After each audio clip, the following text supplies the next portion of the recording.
Yep, that's him right there.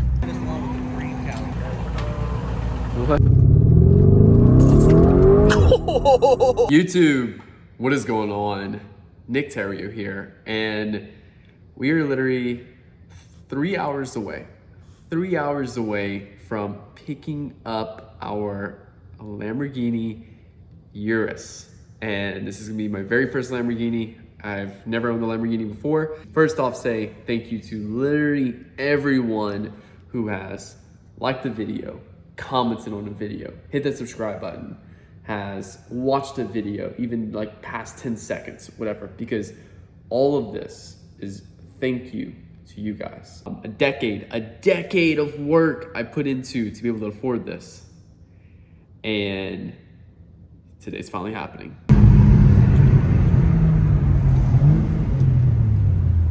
Yep, that's him right there. That is so cool. Let's go. In the fucking back of this trailer. We got your mortgage. I mean, you think about it, like, he just came from like San Diego.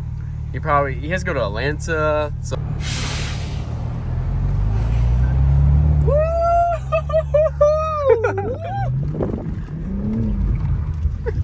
Let's go, baby.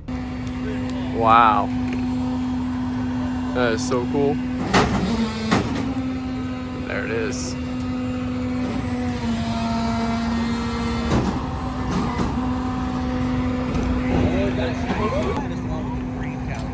Yeah. How many people it takes to get into this parking lot? We got 1, 2, 3. Woo! There we go. Let's go. Those are the smallest brake lights. So I just got it delivered and it's absolutely pouring right now. All right guys, we just made it home. I'm just gonna pick this up tomorrow morning because it's dark outside. We'll pull this out in the sun and give you guys a full tour. Obviously, we still kept the vet, so this will be a fun little garage now we have. Good morning, YouTube. We are here today with Zach. Zach is getting some content for the vehicle to do the Instagram reveal. So it's all the hard work I do for you guys to put some A+ content here. Oh yeah. Give you guys a walk around in a second. They're looking good. Zach's doing this thing. Shoo! Man, them green calipers just, oh my God. Something else, I don't know if you guys can see, but look at that gap right there. That is, like, I'm very surprised of how low this thing sits for complete stock. I was definitely concerned about it looking like a four-wheel drive truck. All right, Zach just finished shooting content, so let's actually do an official walk around of the car. So as mentioned, we did go with the gray color. This was mostly just due to the fact of I wanted something that I can use as a daily driver for the next couple of years. And also too, if I don't like it, I can always just wrap it. But the goal was white, black, or gray for more low profile. That stealth kind of look is what I wanted to go with. But it did, like I said, they did have the green calipers on it with the massive ceramic brakes on it. First time ever having ceramic brakes, so this is pretty cool. Obviously, like I said, all gray, looks really good. Just do kind of a walk around. Massive 23-inch, I think it's 23-inch rims on there with the Pirelli. And also too, if first time owning a Urus, there's special Urus tires from Pirelli that you have to order that. It's gonna just be a bitch. I know it now when I have to ever like replace a tire or something like that. So also something cool to point out is that all of this is color matched, whereas some Uruses it's not color matched at all. And yeah, so that was interesting. Go in the back right here. This bumper was the only thing that almost made me not get this car because I really wanted the color matched bumper and they just simply didn't have any that were available within like the spec I was looking for with a color matched bumper. Exhaust is stock, but it's in the Corsa mode right now, which is like the louder version. So just give you a heads up on that. And then let's pull up the lift gate real quick. So I already put in the WeatherTech last night, so I thought that was cool. That was like my first official mod, to be fair. And then next thing, this is also pretty cool right here. This lowers and raises the rear of the car. So like if you come and have to like load up some stuff in the car, you literally can just lower and raise it right here, which is really cool. So, and then this just kind of goes like right here to like separate, but I will be putting my dogs back here. So that's why I got the WeatherTech, and I will probably just take this out and store it somewhere. I don't know where to put this right now. But it's just like that second little cargo cover that you put inside.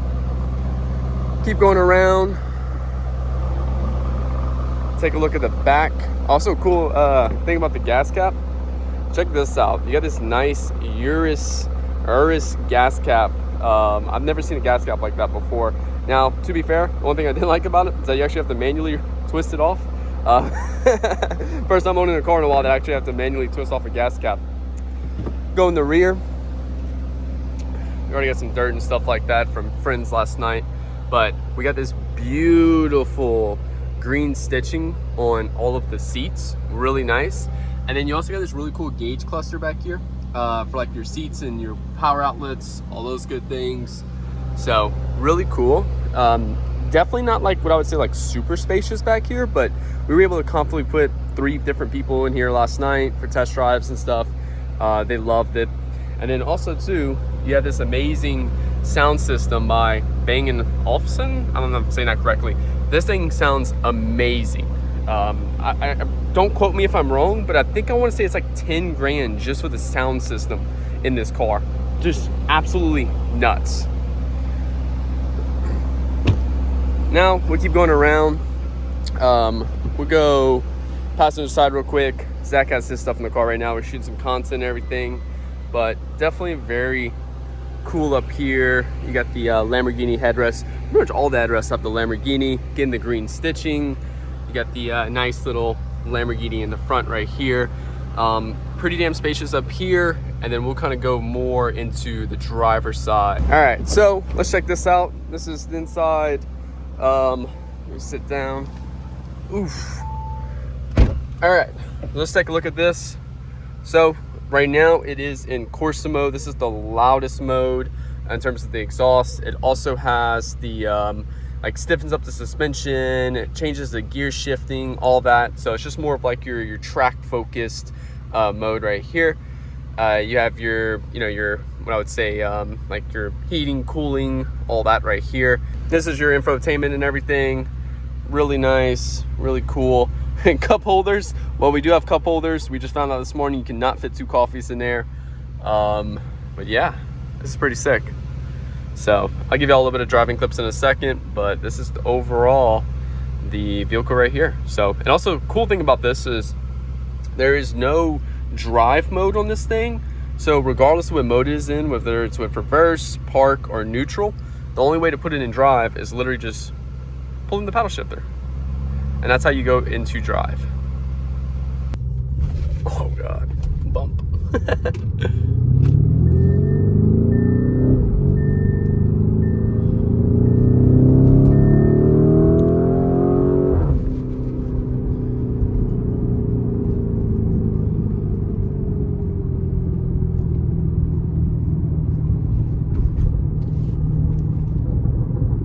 The burbles. Yeah, I can't get over that.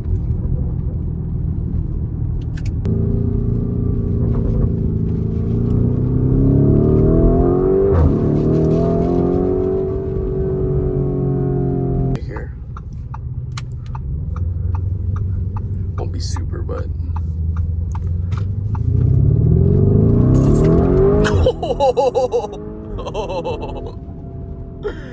Holy shit.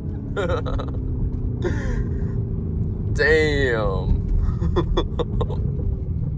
All right, so we just got back home and I want to actually pull back the curtains now and actually show you guys everything that goes into buying a Lamborghini, the financing, the how much money you need to make per month, and all of those good things. So let's open up my computer and I'm gonna show you all that in a breakdown. All right, now that I'm on my computer, we're gonna break down the costs and go through all the costs of the car and a couple other things. Now, before I actually go through this, I want to just make it very clear here. I am not trying to flex or, technically show off these things, but I'm simply trying to do this from an educational perspective. Me buying this car, I went through talked to a lot of people, I went through a lot of videos and stuff, and really no one was showing these things. So I was like, you know what, fuck it. Let's actually show you guys everything that kind of went into buying this car, so that way you guys can also learn from this. So first things first is, if you're looking to buy a Lamborghini or any type of car realistically, don't be one of those people that make a bunch of money in a month and then all of a sudden think because, like, for example, you're making like 10K all year per month, and then all of a sudden 1 month you do 100K. Don't be one of those dudes who are like, oh, fuck, I just made a bunch of money in a single month. Let me go buy a bunch of shit. Don't be that person. So this particular car right here, I needed to make roughly around $100,000 a month to be able to afford this car. And I've achieved that over the last 12 months. I've been consistently able to do $100,000 a month on my average income. If I take the last 12 months, take the total I made, and I averaged it out by 12, my average gross income, that's before taxes, was $100,000 a month. So we're going to type in $100,000 right there, and you can already see some stuff populating, and we're going to talk about that in a second. The next thing is, buying a car like this is very irresponsible financially. Like, there's just a fuckload of costs when it comes down to, like, the tires, for example. When I need new tires, it's $4,000 just for the tire, and that's not even including like the actual cost of the labor to put it in and stuff like that. And that's roughly around probably another $500-600. So it's be about $5,000 just to change the tires on this, and they recommend doing it every 5,000 to 10,000 miles. That's roughly every year I got to replace the tires on this thing. So, it's a very time and money pit in a sense right there, to where, it just doesn't make sense to invest in these things unless you already have achieved a certain level of investment inside of the market, or, whatever you personally prefer. So my rule of thumb is that whatever I want to buy, I need to have, basically that invested times 10. So for example, this is a Rolex Batgirl, and this is roughly about $20,000 I paid for this particular Rolex right here. I did not buy this until I achieved 200K invested. So for me to buy a Lamborghini, I knew I was going to put about $60,000 down. So for me to comfortably put $60,000 down, I wanted at least $600,000 invested, right? So here we go, put that, boom. So this means I could technically, once I have this done, I could comfortably be able to put 60 grand down. So the 5% rule and the 10% rule. The 5% rule is you do not exceed a car note more than 5% of your income. I personally know people, 20 to 30% of their income goes to a car note. And there's different stages of your life, to be fair. Like, when I was a brokey, I think I was making $1,000 a month, and I think $200-300 a month was going to my car note at the time. Now that I've been able to achieve a little bit of success, then now I can have a better, basically financial smarts. I try to keep that below 5%. 5% of my income can go to cars, right? And that's the key thing here. So 5% rule, I can spend no more than $5,000 a month on car payments. I'll get into the car payment in a second with this car and the car payment that I pay on my Corvette as well, because I kept that. But it basically averages out right at 5K. Then the next rule of thumb is the 10% rule, meaning whatever I have invested in the market times 10% is the most I can put down on a car, a watch, whatever you guys are into. So I have 600K invested right now. That's between a ton of different things. I have 4 or 5 different life insurance policies, mutual funds, 401ks, IRAs, bunch of other stuff my life insurance policy has, or my financial advisor has. S&P 500. I'm very weighted in the S&P 500. So I have a lot of investments, right?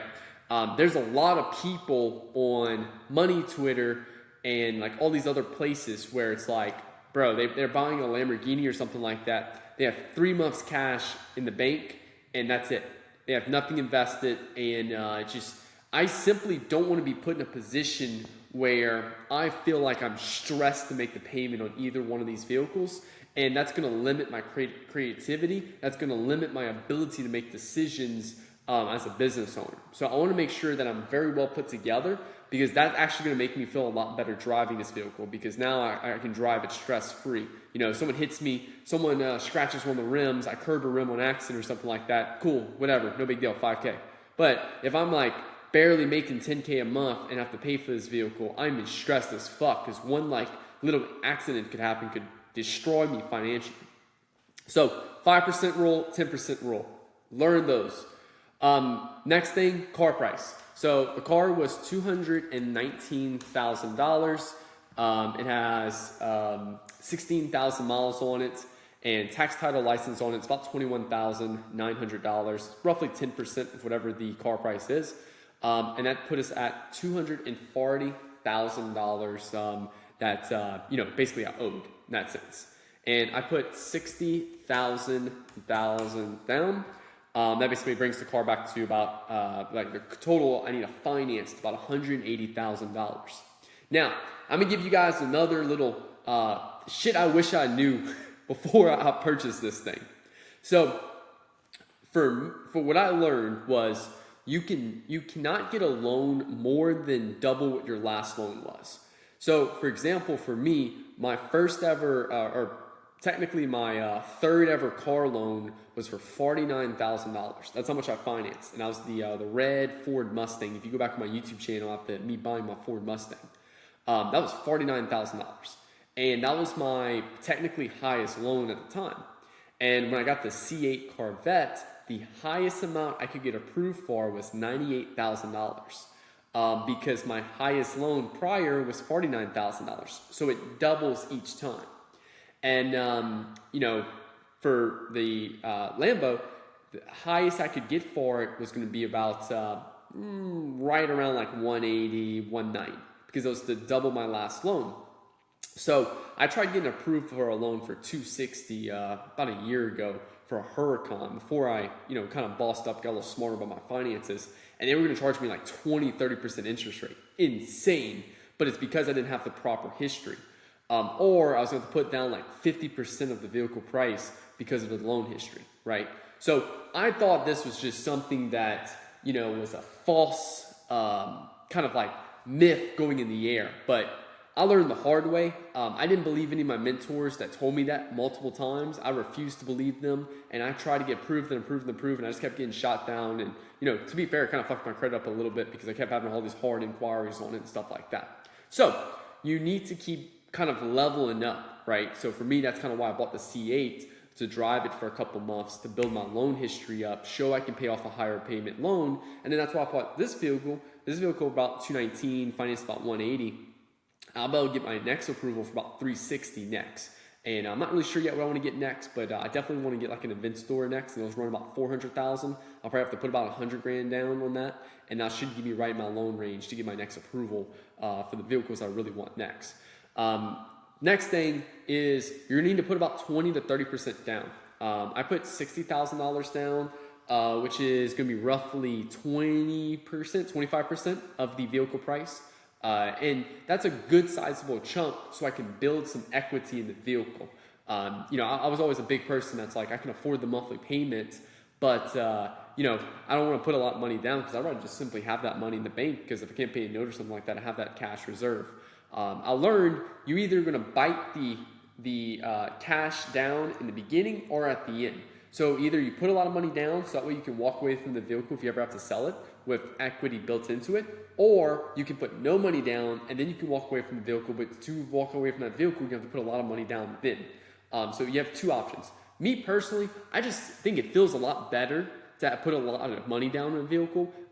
It gives you just a certain level of like, fuck yeah, right? You're able to put that down, you're able to drive that vehicle with a little bit of equity. It feels good owning the vehicle than just, hey, nothing down, sign your name, here's the keys. Like, it didn't really feel like you really, it's like if someone just walked up to you and gave you a free Rolex. You didn't really have to do anything to get it, right?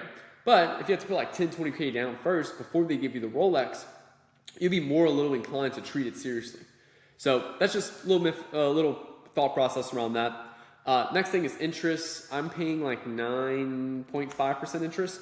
Not the greatest, but also too, I'm financing this in September of 2024, which has just been terrible in interest rate all year. I'm doing it for 72 months, and my monthly note comes out to $3,400 a month. Now, insurance, I am paying $420 a month on insurance, and gas will probably be about $120 a month. So the total monthly cost for this car comes out to $3,940. And if we look at my total income, that comes out below 5% of my income. And then basically my monthly note on this car is $3,400. My monthly note on my Corvette, $1,600. So those two together comes out to right at $5,000. This way I can technically drive both these vehicles, and I'm never having to worry about cash, being tight or anything like that. And, just to be clear here, right? If you're not in a position where you can afford to put 5% of your income to a car, like, maybe you're throwing 20, 30% of your income to a car right now, and like money's tight, and, you're not driving anything like crazy, right? Like you're driving maybe like a 02, 03 Honda Accord just because you're trying to make ends meet. Like, look, no blame on you on that. Like, you're literally doing the best you can. I'm putting this 5% rule more for people who are making good amounts of money and they want to reward themselves, but they don't really have a rule of thumb of which they should reward themselves. And I talked to a lot of rich people, and they all told me about the same thing, which is 5% of your income can go to the toys, the fun money.